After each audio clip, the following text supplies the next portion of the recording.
دەستنیشانکردنی شارێکی مێژوویی دێرین لە نزیک سلێمانی بە ناوی ناتۆنیا یاخود ناتۆنیا سەرۆکەرتە کە 2200 ساڵ لەمەوبەر ئەم دراوی بەناوە لێدراوە. لەگەڵمان بن.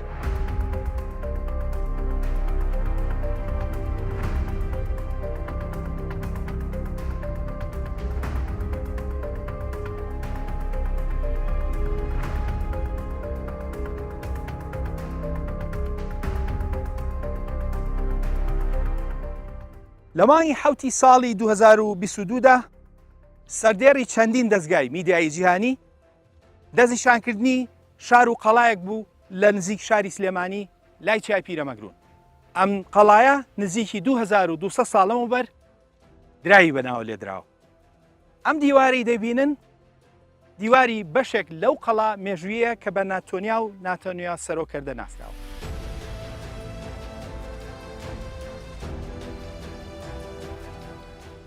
چیرۆکێکی تریژ هەیە لەسەر ناوچەکە. زیاتر لە 1000 ساڵ لەمەوبەر گەڕۆکی ئیسلامی ئەبوو دەلەفی خەزەرجی دێتە شارە زور. ئەو دەڵێت شارە زوریەکان بەرەی تاڵوتن کە خودا وەک پاشا ناردی بۆ جووەکان. دواتر باسی قەڵای شارە زور دەکا. ئەڵە شارە زوریەکان قەڵاکەیان زۆر بەهێزە. داود و سلێمان پێغەمبەران دوعایان بەسەردا خوێندووە. ئەمجا دەڵێت شارە زوریەکان دەڵێن ئێمە بەرەی تاڵوتین. ئەوەی کە مای سەرنجە تاڵوت لە قورئان و تەوراتە وەک پاشای جوو باس کراوە. جا با بزانین بنەچێ ئەم بابەتە مێژوویانە چییە و پەیوەندی بە مێژووی کوردەوە چییە.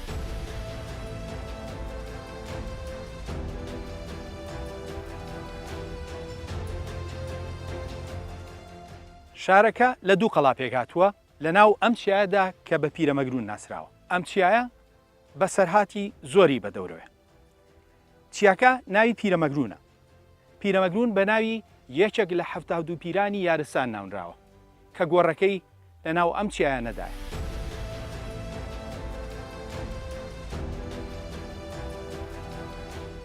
ئەمە گۆڕی پیرەمەگرونە، یەکێک لە 72 پیرانی یارستان. نزیکەی 600 ساڵ لەمەوبەر ئەم پیرەمەزنە دوای کۆچی دوایی لێرە ناشتیان. هەرەو کاتەش ناوی پیرۆزی خۆی دا بەم چیا سەرکەشە، چیای پیرەمەگرون. لە ساڵی 1984 لەسەر داوای خۆی زانای کورد تۆفیق وەهبی دوای چەندەیەک ژیان لە ئەوروپا داوای کرد لە پەنا پیرەمەگروندا و ئالێرەدا بنێژرێ. ئەمەش گۆڕی ئەو زانا کوردەیە.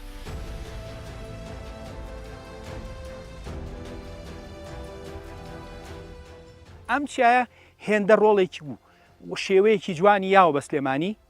خەڵکی شارەکە خۆشەویستێکی تایبەتیان بۆ ئەم چیایە هەیە. ئەم چیایە چیای پیرەمەگرون لە مەسۆپۆتامیای دێرینشدا ناسراو بووە. چیاگە پێگەیەکی ئاینی گرنگی هەبووە. لەسەر چاوەدەرینەکاندا ئاماژەی پێکراوە. لۆلۆبیەکان بەم چیایان وتووە کینیبا کە ئەوان کۆنترین خەڵکی ئەم ناوچێن و خەڵکی شارە زوری دێرین بوون. نزیکەی 600 ساڵ لەمەوبەر ناوی چیاکە لە کینیباوە گۆڕاوە بۆ پیرەمەگرون.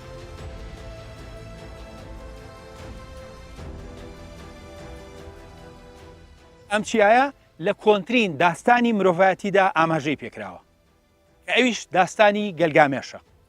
لە داستانەکەدا دەڵێت کەشتیەکە دوای لافاوەکە بەم چیایەوە گرساوەتەوە. چیای تریش بەو داستانەوە گرێدراوە. پیرەمەگرون یەکێک لەو چیایانێ.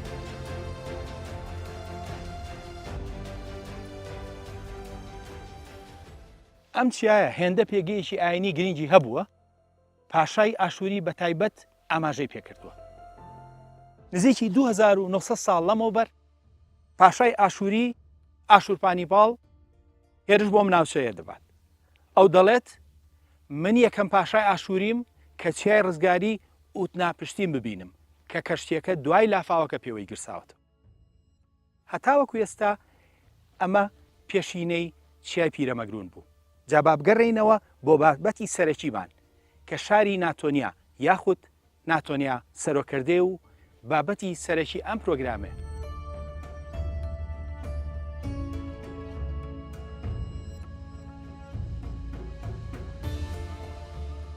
نزیکی 2400 ساڵ لەمەوبەر کوردستان گۆڕانکاریی مەزنی بەخۆیە بینی.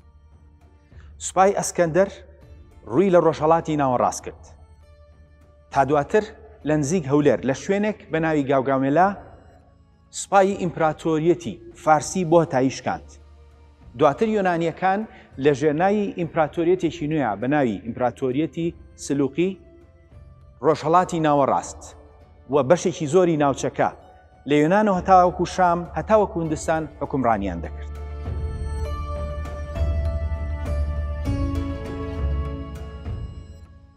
دوای سەدەیەک لە حکومڕانی سلوقی یۆنانیەکان دەسەڵاتیان ڕووی لە لاوازی بوو. وردە دەسەڵاتە ناوچەیەکان و ئەوانەی کوردستان بە تایبەتی گەشەیان دەسەند. یەکێک لەو دەسەڵاتانەی لە کوردستاندا دروست بوو شانشینێک بوو بە ناوی شانشینی هەزەبانی. ئەم شانشینە نزیکەی 2200 ساڵ لەمەوبەر لە کوردستان سەری هەڵداوە و ناوەندی دەسەڵاتەکە شاری هەولێر بووە. ئەم شانشینە لە سەرچاوە یۆنانیەکاندا بە ئەدیابین ناسراوە. سەرچاوە ئارامیەکان بە حەدیاب ناوی دەهێنن. بەڵام کورد بە هەزەبان و عازەبان ناوی هێناوە. دەوڵەتەکە قەڵەمڕەوێکی فراوانی هەبوو و زۆر ناوچەی کوردستانی لەژێر دەستا بووە. هەر لە هەولێر تا سلێمانی پەیکەر و هەڵکەندراوەکانی هەتاوەکو ئەمڕۆ ماون. یەکەم پادشا کە بناسرێت و لە هەولێردا حکومڕانی کردبێت و دراوی لێدا بێت ئەبدیسەر بووە. ئەو بەردە هەڵکەندراوی نزیک هەریر ئەوە پاژماوەی پاشای هەزەبانی کورد ئەبدیسەر و ئەو پادشایە دراویشی لێداوە. ئەمڕۆ شێوەی پەیکەری پاشای هەزەبانی ئەبدیسەر بەهۆی ئەوەی کە دەستی شێواندنی پێگەیشتووە ناناسرێتەوە. بەڵام لێکۆڵەران کاریان لەسەر کردووە و تا ڕادێک هەندێک وردەکاری دەرکەوتووە. بە تایبەت تاجەکەی سەری هاوشێوەی دراوەکەی. هەروەک لە وێنەکەدا ڕوون دەبێتەوە دەبینرێت لێکچوون لە نێوانیاندا هەیە. ئەم دراوە زیاتر لە 2100 ساڵ لەمەوبەر لە هەولێر لێدراوە. دوای ئەبدیسەر ئەردەکار و دوای ئەویش ئێزدی یەکەم حکومڕانی کردووە. بەڵام شتێکی وتووە سەبارەت ئەم دوو پادشایە چنگ نەکەوتووە. دوای ئەوان مەنوباز یەکەم و هێلێنای هەزەبانی شاژن نزیکی 2000 ساڵ لەمەوبەر حکومڕان بوون. ئەمانە هەمویان دراوی خۆیان هەبوو، هەندێکیان دۆزراونەتەوە. لەوانە مەنوباز یەکەم کە لە هەولێر حکومڕانی کردووە. ئەم وێنەیە وێنەی دراوی مەنوباز یەکەمە کە لە هەولێردا لێدراوە. دوای کۆچی دوایی مەنوباز یەکەم ئێزدی دووهەمی کوڕی بوو بە حکومڕان. پاشا ئێزد لەگەڵ هێلێنای دایکی بێکەوە حکومڕانیانە کرد.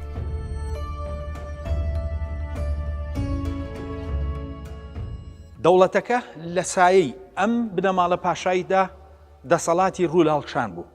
بەڵام دواتر ئەم بنەماڵەیە بریاریاندا بچنە سەر ئاینی جوو. بەو جۆرە هێلێنای شاژن، ئێزدی پاشا و مەنوبازی برای چوونە سەر ئاینی جوو.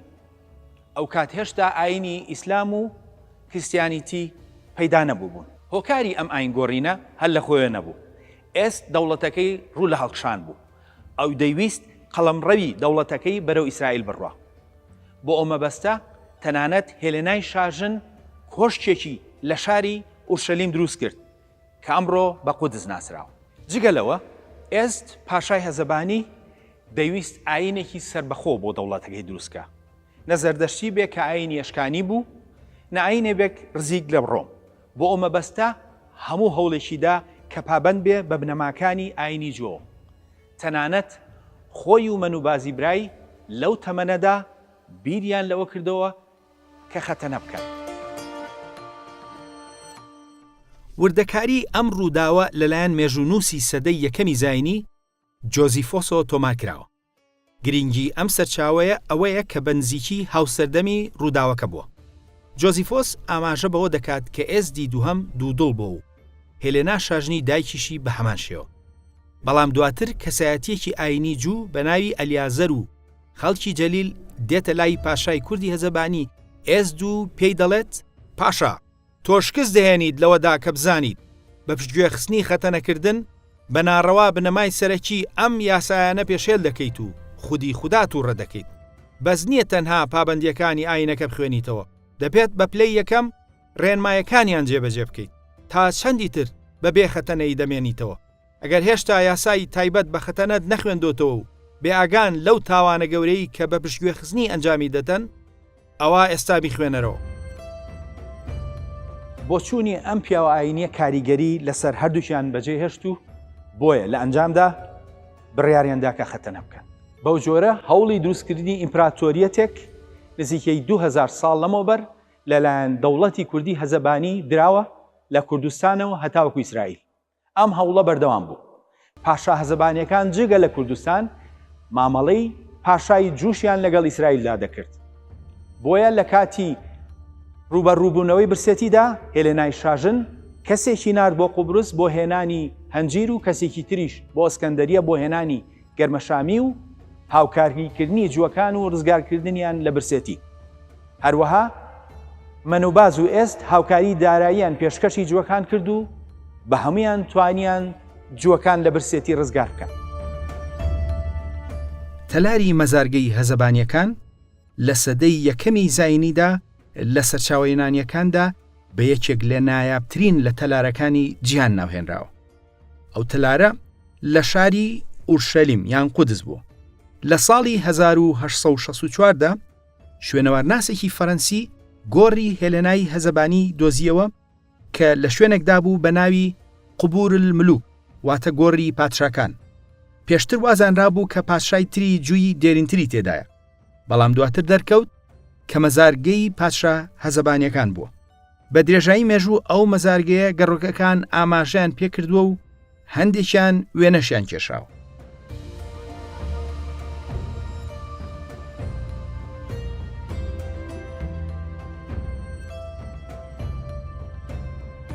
دواتر گۆڕەبەردینەی هێلێنای هەزەبانی دەستنیشان کرا کە ئێستاکە لە مۆزەخانەی لۆڤەرە لە وڵاتی فەرەنسا. هەروەها لە ساڵی 2010دا کۆشکەکەی هێلێنای هەزەبانی لە شاری ئۆرشەلیم یان قودس دۆزرایەوە.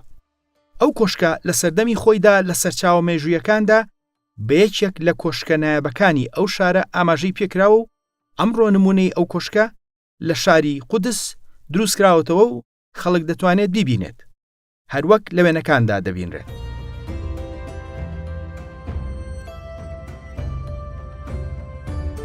بەڵگەکان ئەوە دەخەنە ڕوو کە بنەماڵی پادشایی هەزەبانی دەیانویست لە ژیان و مردنیشدا خۆیان لە ڕێگای کۆشک و گۆڕەکانیانەوە وەک بنەماڵێکی پادشایی بەرچاو و مەزن دەربکەون و بمێنەوە. ئەوەش ڕنگدانەوەی هێز و دەسەڵاتی دارایی و سەرباسی ئەو دەوڵەتە بووە لەو سەردەمەدا. دروستکردنی ئەو گۆڕانە بەو شێوەیە ئەوە نیشان دەدا کە هەزەبانیەکان پلانێکی استراتیژی درێژخایانیان هەبوو کە حکمی ناوچەکە بکەن لە کوردستانەوە بۆ ئیسرائیل. ئەوان دەیانویست جگە لە کوردخۆی لە ڕووی ئاینیشەوە وەک پادشای جوو قوبوڵ بکرێن. بەو جۆرە گۆڕی هێلەنا و پاشا هەزەبانیەکان دوور لە شاری هەولێری شوێنی لەدایکبوونیان لە وڵاتی ئیسرائیل بووە و ماوەتەوە. ئەمڕۆ مەزارگەی پادشای کوردە هەزەبانیەکان تەنها وەک مەزارگەی پاشای جوو مامەڵەیان لەگەڵدا دەکرێت. گۆڕەبەردینە بێنازەکەی هێلێناش زیاتر دوورخراوەتەوە لە هەولێر و براوەتە مۆزەخانێکی فەرەنسا. بەداخەوە هەتاوەکو ئەمڕۆ ئەم پاشا هەزەبانیانە تەنها وەک پاشای جوو مامەڵیان لەگەڵ دەکرێت و هەندێک جار ناسنامەی نەتەوەیی ناڕوونی تر بە هەڵە دراوەتە پاڵیان. هەزەبانەکان پلانەکەیان هێندە گەورە بوو لە دژی ڕۆم. ئەوان تەنانەت پشێویان بۆ ئەو دەوڵەتەش لە ناو میسرا دروست کردبوو. ئەوان لە جەنگی جووەکاندا لە دژی ڕۆم سەرکردایەتی شەڕەکەیان دەکرد. لەو شەڕەدا شکان. دواتر هەموو دیلە جووەکان لەلایەن ڕۆمەوە کوژران و بەڵام دیلە هەزەبانیەکان و کە هەمویان میری هەزەبانی بوون برانەوە بۆ ڕۆم بۆ ئەوەی دواتر وە کارتی فشار بەرامبەر دەوڵەتی هەزەبانی کوردی بەکاربهێنرێت. ئەم دەوڵەتە ڕێک ئەو کوردستانە گەورەی دروست کردبوو کە ئەمڕۆوە خەو دەبینرێت. قەڵەمڕەوی دەوڵەتەکە لە چەندین سەرچاوەدا ئاماژەی پێکراوە. لە سەدەی یەکەمی زاینیدا ئاماژە بەوە دەکرێت کە بەشی سەرەوەی دەوڵەتەکە لە هەولێر و مووسڵەوە هەتاوەکو ئەسکەندەریە و ئەنتاکیای سەردەریا ڕۆشتووە هەتاوەکو نووسەیبین. بەشی خوارەوەشی لە سەرچاوی تردا ئاماژە بەوە دەکرێت کە درێژ بۆتەوە هەتاوەکو شاری هەمەدان. دەوڵەتی هەزەبانی دەوڵەتێکی گەورە بوو. قەڵەمڕەوی ئەم دەوڵەتە شارەکانی وەکو هەمەدان، هەولێر، مووسڵ، ئەنتاکیە، ئەلێکزەندەریە لەسەر دەریا و هەتاوەکو نووسەیبین ئاماژەی پێکراوە. هەتاوەکو ئەمڕۆ شوێنی سەرەتای دروستبوونی دەوڵەتی هەزەبانی نەزانرابوو. بەڵام وەکو لە سەرەتای ئەم بەرنامەیەدا ئاماژەمان پێکرد، لە ساڵی 2022دا کۆمەڵێک زانیاری بڵاوکرایەوە کە پێدەچێت ئەم بابەتە تا ڕادەیە یەکلا بکاتەوە. دەستگا ئەکادمی و شوێنەواریەکان ڕایانگەیاند کە شاری ناتۆنیا یاخود ناتۆنیا سەرۆکەردە لای پیرەمەگرون دەستنیشان کرا. لای ئەم چیای پیرەمەگرون پاشماوەی دوو قەڵای گرنگ هەیە. هەروەها پەیکەری دوو پاشا لەسەر چیاکە هەڵکەنراوە کە پێدەچێت یەکێکیان هەڵکەنراوە بێت بۆ ناتۆنیا یاخود ناتۆنیا سەر کە پاشای ئەم قەڵایە نەبوو بێت. پەیکەری دووەمیش پێدەچێت نەوەی دواتری بوو بێت. بەهەرحاڵ هیچ کام لەم پەیکەرانە نووسینیان لەگەڵ نییە. قەڵاکان کە بە ناتۆنیا یان ناتۆنیا سەرۆکەردە دەستنیشان کراون، دوانن لە دوو شوێندان کە ئەمڕۆ بە ڕەبەنە و مێرقوڵی ناسراون. ئەمەی دەیبینن ئەمە پاژماوەی ڕەبەنەیە کە هەندێک وردەکاری دەردەکەوێت و هەندێک بەردی قەڵاکە قەبارە گەورێ و هەندێکیان تێکەڵ بە چیاکە بوون. ئەمە بەشێکی تری قەڵاکێ و تەنانەت بەشی سەربازگەی قەڵاکە دەستنیشان کراوە. هەروەها پاژماوەی بناغی شوێنی پەیکەرێک هێشتا ماوە کە لە ساڵی چلەکاندا خەڵکی ناوچەکە لەبەر بیرروباوەڕی ئاینی شکاندویانە. بەداخەوە بەهۆی ئەوە نازانرێت کە خوداوەندەکە چی بووە و بیرروباوەڕیان چی بووە. هەروەها لێرە پلیکانە لە بەردی چیاکە هەڵکەنراوە و لێکۆڵەران پێیان وایە ئەمە شوێنی ئاینی بووە. لەسەر و قەڵاکە پەیکەرێک لە چیاکە هەڵکەنراوە. لێکۆڵەران پێیان وایە کە یەکێک لە دوو پەیکەرە هەڵکەنراوەکە پەیکەری ناتۆنیا بێت کە بە ناتۆنیا سەریش ناسراوە، واتە پادشا سەرکردە ناتۆنیا. ئەمەی تریان پاژماوەی قەڵایەکە کە ئەمڕۆ بە مێرقوڵی ناسراوە و هەندێک لە پاژماوەکانی ماون و قەڵایەکی زۆر سەختە. سەختیەکەی بە شێوەیەکە کە مرۆڤ دەکەوێتە پرسیارەوە. نزیکی 2200 ساڵ لەمەوبەر چۆن لێرەدا ئەم دیوارە گەورانە دروستکراون. لەولاتریشەوە پەیکەری کەسێک لە چیاکە هەڵکەنراوە. لێکۆڵەران پێیان وایە کە یەکێک لە دوو پەیکەرە هەڵکەنراوەکە پەیکەری ناتۆنیا بێت کە بە ناتۆنیا سەریش ناسراوە، واتە پادشا سەرکردە ناتۆنیا.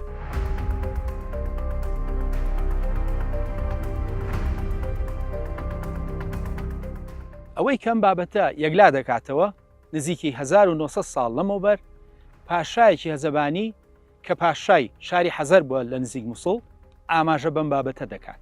ئەتالۆس ئاماژە بە شاری ناتۆنیا یاخود ناتۆنیا سەرۆکەردە دەکات وەک تەختی پاشایی دەستپێکردنی دەوڵەتەکە و ناتۆنیا سەر وەکو پاشایی باو باپیرانیان کە پەیکەرەکەی لێرەدا هەڵکەنراوە.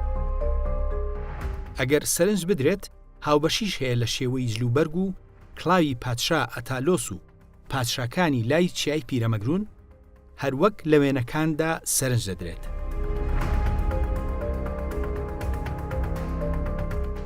ئەوەی جێی سەرنجە هەندێک لەو دراوانەی کە بە ناوی شاری ناتۆنیاوە لێدراوە و لەم چەند ساڵانەدا دۆزراونەتەوە لە شاری نووسەیبینی باکووری کوردستان بووە. شاری نووسەیبووین لە سەرچاوەکانە وەک شوێنی قەڵەمڕەوی ئەم دەوڵەتە ئاماژەی پێکراوە. ئەمە هەندێک لەو دراوانەیە کە بە ناوی ئەم قەڵایە لە پیرەمەگرون لێدراوە و لە شاری نووسەیبین لە باکووری کوردستان دۆزراوەتەوە. بیرمان نەچێت نزیکی 1000 ساڵ لەمەوبەر شارە زوریەکانیش ڕاستی و دەسەڵاتی ئەم دەوڵەتە کوردیە هەتاوەکو ئیسرائیل دووپات دەکەنەوە. ئەوان بە گەڕۆکی ئیسلامی ئەبوو دەلەفی خەزرەجیان گوتووە کە پاشای تاڵوت لەوان بووە و پاشای ئەوان بووە و چووە هاوکاری جووەکانی کردووە. ڕاستیەکەی ئەوەیە ئەم بابەتە دەما و دەم لە ناو شارە زوریەکانە جێڕاوەتەوە کە پاشای هەزەبانی بۆ بە پاشای جوو دەسەڵاتی تا ئیسرائیل ڕۆشتووە. بەڵام دوای 1000 ساڵ لە ڕووداوەکە ناوی ئەو پاشا دێرینە مەنوباز و ئێست لە یاد چووە و ئەوان وتویانە تاڵود لە ئێمەیە کە پاشایەکی ناسراوتر بووە و لە قورئان و تەوراتە ئاماژەی پێکراوە.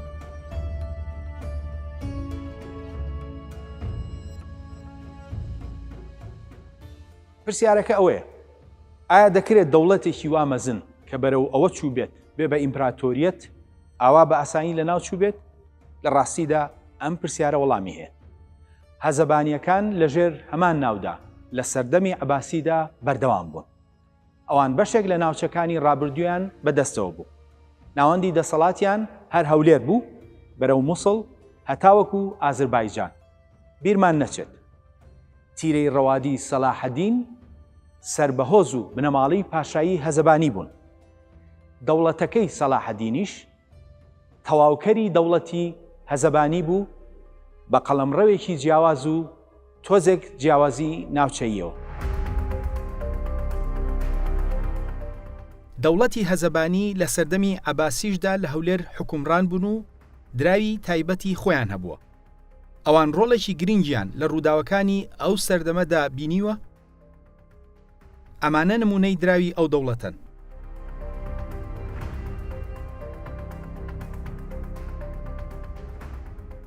میرەهەزەبانیەکان لە سەردەمی سەلاحەدین و دواتریشدا دەسەڵاتێکی گەورە و ڕۆڵی گەورەیان هەبووە.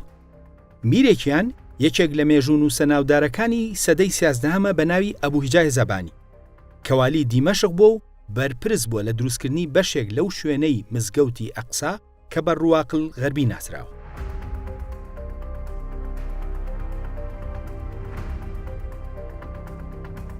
واتە ڕۆڵی کورد وەک دەوڵەتی هەزەبانی لە ئیسرائیلدا لە پێش ئیسلام و لە دوای ئیسلامیش بەردەوام بووە. بەڵام ئەو ڕۆڵە هەر بە تەنیا هی هەزەبانیەکان نەبووە، بەڵکو دەوڵەتی تری کوردیش کاریگەری هەبووە. نزیکی 1000 ساڵ لەمەوبەر و 3 سەدە پێش ئەبوهیجای زەبانی میری کوردی مەروانی شوێنی تایبەتی بۆ حاجیانی کورد دروست کردووە و ئەو کارەی ئێستاکەش لەسەر تاتەمەرمەڕێک لەوێ ماوە. نزیکی 700 ساڵ لەمەوبەریش میر و مێژونووسی هەزەبانی ئاماژەوە بەوە دەکات کە کتێبی ئاینی ئاماژەی بە هەزەبانەکان کردووە و ئەوان دێرینن. ئەو ئاەتێکی قورئان دەهێنێتەوە وەک نمونە.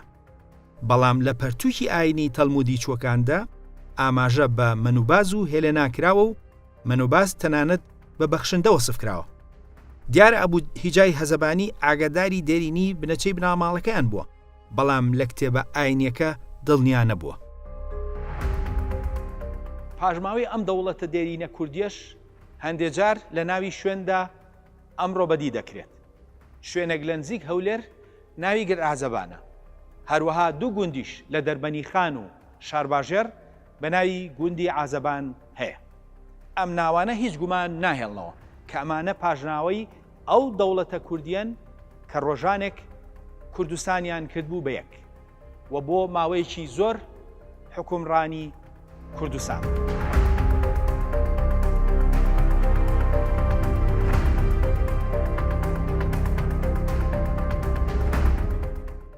ئەم دوو پەیکەرە لە مۆزەخانەی سلێمانی لەسەر ئەوانەی پیرەمەگرون دروستکراونەتەوە.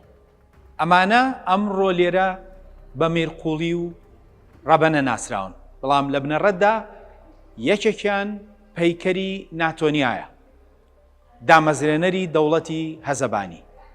ناتۆنیا بۆ هەزەبانیەکان وەکو دیاکۆ وایە بۆ دەوڵەتی مات.